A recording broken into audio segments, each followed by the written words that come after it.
Nordstrom. "Put these on," she told Norah, but Norah couldn't find the sleeves, so the men left the room while her mother dressed her. Then the man and woman took her down the stairs and out the front door to a car so clean and black that clouds rolled across the hood. Norah's father put a suitcase in the trunk, and when he slammed it shut, the noise Norah heard was the last note in a Sunday school choir. The men part of Amen, sung in many voices. The music was calming. Her parents had been threatening to ship her off to boarding school for so long she'd stopped hearing it. Even now, she thought that they were maybe all just trying to scare her, would drive her around for a bit and then bring her back. Lesson learned. And this helped for a minute or two. Then she thought her mother wouldn't be crying in quite the way she was crying if it was all for show. Norah tried to grab her mother's arm, but missed. "Please," she started. "Don't make me—" But before she got the words out, the man had leaned in to take them. "Don't make me hurt you," he said in a tiny whisper that echoed in her skull. He handcuffed Norah to the seatbelt because she was struggling. His mouth looked like something drawn onto his face with a charcoal pen. "This is only because we love you," Norah's father said. "You were on a really dangerous path." "This is the most difficult thing we've ever done," said Norah's mother. "Please be a good girl, and then you can come right home." The man with the charcoal mouth and the woman with the nictitating eyelids drove Norah to an airport. They showed the woman at the ticket counter Norah's passport, and then they all got on a plane together, the woman in the window seat, the man in the aisle, and Norah in the middle. Sometime during the flight, Norah came down, and the man beside her had an ordinary face, and the woman had ordinary eyes. But Norah was still on a plane, with nothing beneath her but ocean. While this was happening, Norah's mother drove to the mall.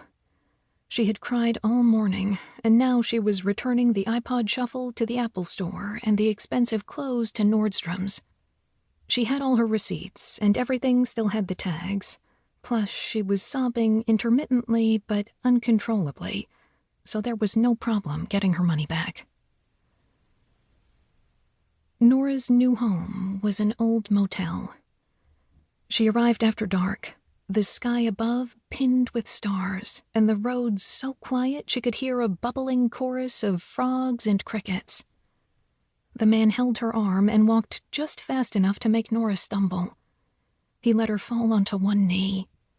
The ground was asphalt, covered with a grit that stuck in her skin and couldn't be brushed off. She was having trouble believing she was here. She was having trouble remembering the plane. It was a bad trip, a bad dream, as if she'd gone to bed in her bedroom as usual and awakened here.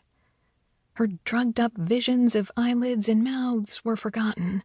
She was left with only a nagging suspicion she couldn't track back. But she didn't feel like a person being punished for bad behavior. She felt like an abductee. An elderly woman in a flowered caftan met them at a chain-link gate. She unlocked it, and the man pushed Norah through without a word. "My suitcase," Norah said to the man, but he was already gone. "Now I am your mother," the woman told Norah. She was very old, face like a crumpled leaf. "But not like your other mother. Two things different. One, I don't love you. Two, when I tell you what to do, you do it. You call me Mama Strong." Mama Strong stooped a little, so she and Norah were eye to eye. Her pupils were tiny black beads. "You sleep now. We talk tomorrow." They climbed an outside stairway, and Norah had just a glimpse of the moon-streaked ocean on the other side of the chain link. Mama Strong took Norah to room 217. Inside, 10 girls were already in bed, the floor nearly covered with mattresses, only narrow channels of brown rug between. The light in the